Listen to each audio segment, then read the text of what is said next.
Mau di ini nggak? Ayo nih. Siapa dulu? Udah. Siapa dulu? Ini gue pembukaan ya. Ya, ini Sampai udah slide 4. ini udah gua videoin. Udah tinggal tinggal ngomong aja. Oke. Em, ini gue bilangnya sama sore ya nanti. Ya udah, lu Assalamualaikum. tinggal ecek-ecek. Ya. Assalamualaikum warahmatullahi wabarakatuh. Selamat siang semuanya. Pada kesempatan ini, kami dari kelompok Prodi Keperawatan Angkatan 2024 yang beranggotakan Wildan Muti Saputra, Delicia Nargustiawati, Salman Johan Rajendra, dan Aulia Rahyana Putri. Di sini kami akan mempresentasikan hasil review kami terhadap course LinkedIn Learning yang berjudul Nursing and Patient Safety. Presentasi ini berisi ringkasan materi, kelebihan, kekurangan, serta relevansi course tersebut bagi mahasiswa keperawatan. Baik, selanjutnya kita akan ke slide berikutnya. Di sini pertama ada deskripsi course. Course ini membahas secara khusus tentang bagaimana perawat berperan dalam menjaga keselamatan pasien. Materinya disampaikan melalui video singkat, visual, dan contoh kasus di lapangan. Dalam course ini dijelaskan mengenai konsep dasar patient safety, faktor risiko insiden, peran perawat, teknik komunikasi, dan cara membangun budaya keselamatan di fasilitas kesehatan. Course ini sangat mudah diikuti karena penjelasannya sederhana dan runtut. Dan kelas disampaikan dalam bentuk video singkat, penjelasan visual, dan contoh situasi klinis nyata. Next. Tujuan pembelajaran. Setelah mengikuti course ini, mahasiswa diharapkan memahami definisi dan ruang lingkup keselamatan pasien di dunia kesehatan, mampu mengenali berbagai faktor yang dapat menyebabkan insiden, baik dari sistem, lingkungan, maupun individu, memahami peran perawat sebagai frontliner dalam menjaga keamanan pasien selama proses perawatan, serta menguasai teknik komunikasi profesional seperti SBAR untuk meningkatkan koordinasi tim. Selanjutnya, menerapkan prinsip budaya keselamatan atau safety culture dalam praktik harian. Dan yang terakhir, mengembangkan cara berpikir kritis saat menghadapi masalah keselamatan pasien. Selanjutnya, konsep dasar pasien safety.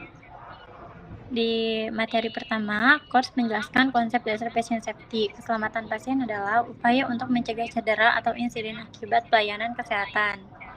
Insiden sering disebabkan oleh faktor seperti kesalahan komunikasi, kelelahan tenaga kesehatan, tidak patuh SOP, serta kondisi lingkungan kerja. Prinsip utama patient safety adalah fokus pada pencegahan, bukan menyalahkan individu, dan melakukan evaluasi berkelanjutan. Selanjutnya akan dilanjutkan oleh teman saya, yaitu Wildan Muti Saputra.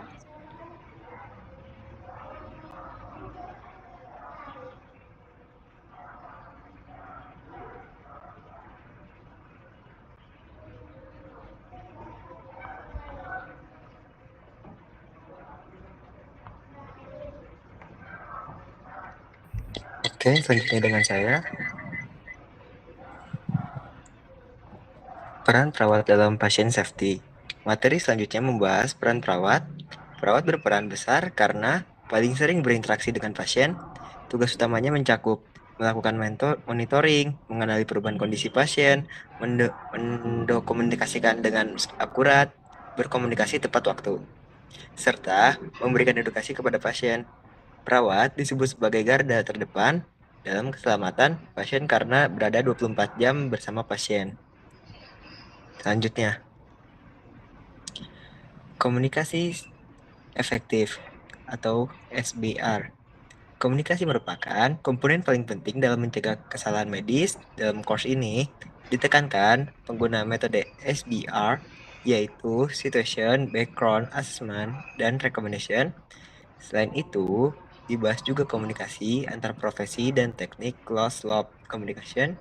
Komunikasi yang baik dapat mengurangi insiden, mempercepat penanganan, dan meningkatkan kualitas layanan. Manajemen risiko. Selanjutnya, manajemen risiko dan insiden. course juga membahas manajemen risiko. Di sini dijelaskan contoh insiden seperti salah obat, pasien jatuh, kesalahan identifikasi dan cedera dan lain-lainnya. Perawat diajarkan untuk melaporkan insiden melalui insiden reporting dan melakukan root cause analysis. Yang ditekankan adalah membangun budaya no blame supaya tenaga kesehatan tidak takut melapor. Selanjutnya, gue. pencegahan infeksi. Infeksi adalah salah satu penyebab insiden terbanyak. Materi ini membahas 5 moments Hanegen, WHO, penggunaan APD yang benar, dekontaminasi alat, serta pencegahan infeksi nosokomial. Pencegahan infeksi menjadi dasar utama dalam pasien safety karena berhubungan langsung dengan keselamatan dan kualitas perawatan. Selanjutnya akan dibacakan oleh Aul. Di sini ada safety culture di fasilitas kesehatan. Dia mempunyai ciri culture yang baik, mempunyai ciri safety culture yang baik seperti ada komunikasi terbuka, terus staffnya berani melapor tanpa takut disalahkan, terus tindakan preventif lebih diutamakan daripada reaktif, kerja timnya kuat dan saling mendukung juga, terus peran pimpinan atau kayak kepala ruangan bahkan direktur RS-nya itu sangat penting. Nah, tujuannya itu untuk membangun lingkungan kerja yang aman bagi pasien bahkan bagi tenaga medis itu sendiri. Di sini ada review atau pendapat kelompok. Jadi yang pertama itu ada course mudah diikuti dan penjelasannya sederhana. Kedua, ada penjelasan instruktur sangat jelas dan terstruktur. 3, video dibuat secara singkat sehingga tidak membosankan. Belum. Terus yang keempat, banyak contoh nyata yang membantu proses pemahaman. Yang kelima, cocok untuk mahasiswa yang baru belajar konsep patient safety. Terus yang keenam, memberikan gambaran gimana sih tentang kondisi lapangan di rumah sakit gitu. Terus sama yang terakhir itu dia sangat relevan dengan standar keselamatan pasien di Indonesia. Ada kelebihan course-nya. Yang pertama itu ada materinya terlalu padat, terus langsung ke inti penting. Kedua, instruktur berpengalaman dalam dunia kesehatan. Yang ketiga, bahasanya itu dapat dipahami.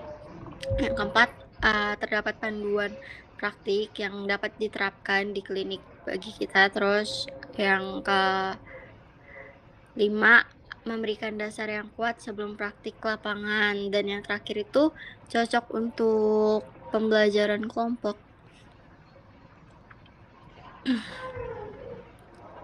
Nah, di sini tuh ada kekurangan course juga. Yang pertama itu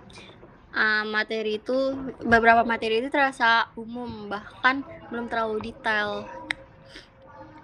Terus yang kedua itu tidak ada latihan soal atau kuisis untuk menguji pemahaman sendiri. Terus yang ketiga itu terlalu minim simulasi video di situasi klinis. Lalu yang keempat, waktu kursus terlalu singkat sehingga kurang eksplorasi kasus kompleks. Dan yang terakhir itu tidak diberikan contoh dokumentasi secara spesifik keperawatannya. Next. Lalu selanjutnya ada relevansi untuk jurusan keperawatan yang terdiri dari topik patient safety adalah kompetensi utama perawat.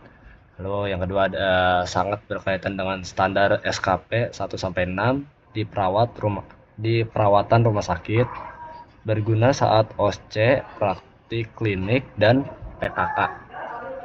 Membantu mahasiswa memahami prosedur identifikasi pasien, hand hygiene, dan pencegahan cedera. Lalu menambah pemahaman tentang peran perawat dalam tim interprofesional. Yang terakhir, mempersiapkan mahasiswa menghadapi dunia kerja. Lalu ada manfaat untuk masa depan, meningkatkan kemampuan berpikir kritis, membantu mahasiswa menjadi perawat yang lebih aman, cermat, dan terstruktur, meningkatkan kualitas pelayanan saat bekerja di rumah sakit, menjadi nilai tambahan pada CV karena memiliki pemahaman patient safety, lalu membantu mengurangi resiko insiden selama bekerja, dan yang terakhir memberikan pondasi kuat untuk belajar manajemen risiko di tingkat lebih tinggi. Lalu yang terakhir ada kesimpulan. Course Nursing and Patient Safety memberikan pemahaman menyeluruh tentang bagaimana perawat dapat memberikan pelayanan yang aman kepada pasien. Materinya mudah dipahami, relevan dengan praktek klinik, dan jadi bekal penting bagi mahasiswa keperawatan. Pelatihan ini membantu mahasiswa memahami pencegahan resiko, komunikasi efektif, serta pentingnya budaya keselamatan. Secara keseluruhan, course ini sangat bermanfaat dan layak dijadikan sumber pembelajaran kelompok. Selesai. Mungkin sekian dari kelompok saya. Kalau ada yang kurang mohon dimaaf. Wassalamualaikum warahmatullahi wabarakatuh. Dah.